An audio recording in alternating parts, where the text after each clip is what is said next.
Elizabeth Warren, who's constantly talking about paying your fair share. You know, she's very wealthy. She's worth about 7 to 12 million herself. But she tweeted out this: let's change the rigged tax code so the person of the year, Elon Musk, according to the Boston Globe, Times Person of the Year, rather, and that was reported in the Boston Globe, but it's Time Magazine Person of the Year. She wrote, let's change the rigged tax code so the person of the year will actually pay taxes and stop freeloading off everyone else.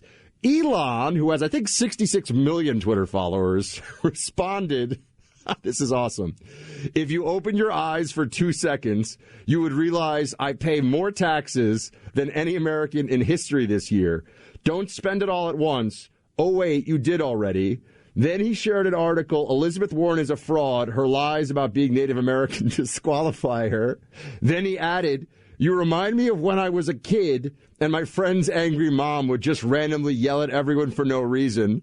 And he finished it off, Clay, with please don't call the manager on me, Senator Karen. It's really funny. I mean, first of all, Elon Musk, maybe a great hope of people who believe in capitalism, people who believe in free markets, people who believe in the First Amendment. I think he may be sneaky, Buck. Maybe not even sneaky anymore, because he came out against Build Back Better. And I believe that he may be the best asset to freedom of thought in America today, right? I think he has a lot of, now I'm not saying he has the exact same political opinions as you and I, Buck, and we obviously have different opinions on a variety of different issues too, like everybody else out there. But I do think when you consider that he has $250 billion, I think he has seen how dishonest and untrustworthy much of the media is in the way that they have covered him. And so I think he is inclined to build, and you had a great tweet thread about this, I think, last year, about how the billionaires out there need to be actually committing their money instead of to think tanks to actually getting involved in real battles. And frankly, it tied in yesterday with what Abigail Schreier said when she mentioned J.K. Rowling. Yeah. Like, if you have $1 billion and you aren't willing to say what you really think, what's the point of having $1 billion? Yeah, you can't really be canceled when you have $1 billion. Yeah, it's not something that you have to worry about the same way. You're not going to not have a job and a way to pay your mortgage. So it is different. And by the way, you mentioned that thread. I might play some of it next week, some of the audio, because that tweet thread, Rush read it all on air in June of 20. What was it? It was June of 2020.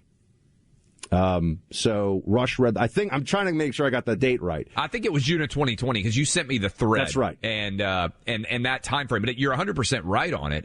And I wonder on some level whether Elon Musk, with the $250 billion or whatever he's got, is inclined to create a real media outlet to battle against the New York Times and the Washington Post and places like that cost so much money and the infrastructure involved in battling them. This is the huge challenge that we keep seeing, and that is if they own so much more of the battlefield machinery, so to speak, yes, in the war of ideas, which they do, even though, like, we sit here and we talk about how we are, you know, the frontline defenders of reality in this crazy media world we live in. And that's really what we try to do, just try to tell people the truth and what we're actually seeing and what's actually happening every day.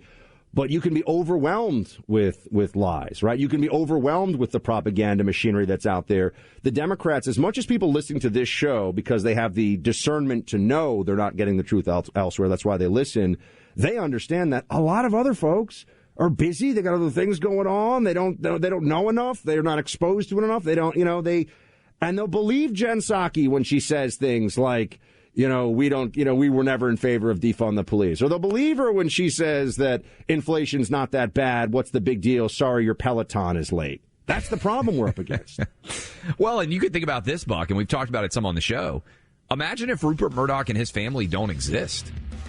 I mean, they are basically standing on the ramparts fighting against a horde of otherwise left-wing attackers. The Wall Street Journal editorial page, God bless them, I think it's the most important 2 pages in almost all of media if you're a reader, and Fox News, and frankly, thank the Lord for Premier and Julie Talbot and putting shows like this on so we can talk to the biggest audience every single day all over the country.